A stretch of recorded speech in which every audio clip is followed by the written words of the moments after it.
ከአባቱ ከአቶ ደምሴ ገለታና ከእናቱ ከወይዘሮ ሽብሬ አሽኔ መስከረም 18 ቀን 1968 ዓመተ ምህረት እንደ አውሮፓ አቆጣጠር ጉርሱም ከተማ ላይ ተወለዱ።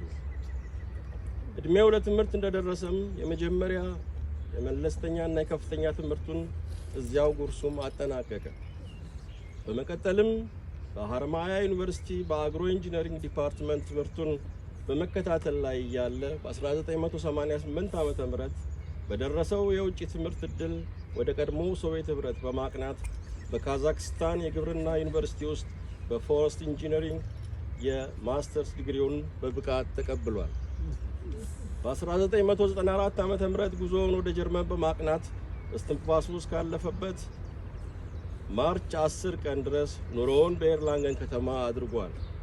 እሸቱ ኑሮውን በዚች ከተማ ከመሰረተ ጀምሮ ከሰዎች ጋር በመግባባት የተቸገሩትን በመርዳት የሀሳብ እርዳታ ወደሚያስፈልጋቸው ሰዎች ሁሉ በመሄድ በተለይም ወደዚህ ከተማና አካባቢዋ የሚመጡትን ቀድሞ በመሄድ በማድረግ መደረግ ያለበትን ነገሮች ለመምከር የሚቀድመው አልነበረም።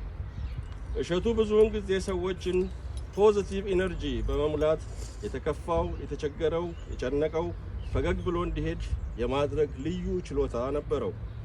ለሁሉም የሚሆን ምጥን ጨዋታዎች ያሉት ሁሉንም በሚባል መልኩ እያንዳንዱን እንደ ጸባዩ እንደ እድሜው የሚስማሙ ቀልዶችን በመምረጥ ጆሮዎችን ያስደስታል። እሸቱ ውስጥ ሰው የሚለው ቃል እንጂ እድሜ፣ ጾታ፣ ሃይማኖት፣ ብሔርና ቋንቋ ቦታ የለው። ለሱ የሰው ልጅ ክብር ነው። እቤቱ ዝግጅት አዘጋጅቶ መንገድ ላይ ያለውን ሁሉ እቤቴ ኑ ሲል ለሱ ትልቅ ደስታው ነው። እቤቱም ይሁን በሌላ የዝግጅት ቦታ በእጁ ሰውን ካላጎረሰ ሰው የጠገበ አይመስለው። ብቻውን መብላት መጠጣት ፍጹም የማይሆንለት ነበረ። የእሸቱን ቤት አንድ ቀን የረገጠ ትልቅ ወንድም ያገኘ አይነት ስሜት ተሰምቶት ይመጣል። ፈገግታም አይለየው፣ ቀልድም አዋቂ ነበር። ከሱ ጋር አንድ ቀን ያሳለፈ ሰው ደግሞ ደጋግሞ ለመገናኘት እጅግ ይናፍቃል።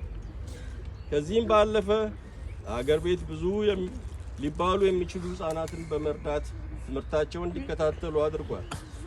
ዘመዶቹንም ራሳቸውን የሚችሉበትን ሁኔታዎች ሁሉ አመቻችቷል። ስለ እሸቱ ውስጣዊ ጥሩ ስብዕና ለመናገር ጊዜው አይበቃም። በአጭሩ ፍጹም በጎ፣ ደግና ሩሩ ሰው ነበረ። ምነው እንደዚህ አይነት ሰዎች በበረከቱልን ያሰኛል። እሸቱ ባለትዳርና የ10 ዓመት ሴትና የ3 ዓመት ወንድ ልጅ አባት ነበር። በሃይማኖቱም የጸና ማተሙንም አጥባቂ ነበር። ይሁንና ማርች 10 ቀን ወንድማችን ይችን ዓለም ተሰናበታት። ግን ለብዙዎቻችን አእምሮ ጊዜ የማይሽረው መንገድ አሳይቶናል። አብሮ ለመኖር፣ ለመከባበር፣ ለመረዳዳት፣ ለመዋደድ ሰው ሆኖ መገኘት ብቻ በቂ ነው። ያ እንደ ፀሐይ የሚያበራው ፈገግታውና ልብን የሚያሞቀው ምክርና ደግነቱም እንደዋዛ አልቀሩም። እንደ ኮከብ እያበሩልን ወደ ፍቅር፣ ወደ መተሳሰብ፣ ወደ መከባበር ያመሩናል።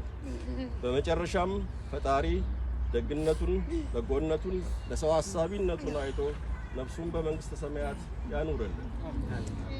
በዚህ አጋጣሚ የልፈተ ሕይወቱን ከሰማችሁ ቀን ጀምሮ እስከ ዛሬዋ ቀን ድረስ በመመላለስም ይሁን በስልክ ከቅርብም ይሁን ከሩቅ ቤተሰቡን ላጽናናችሁልን ሁሉ ትልቅ ምስጋናችንን እናቀርባለን።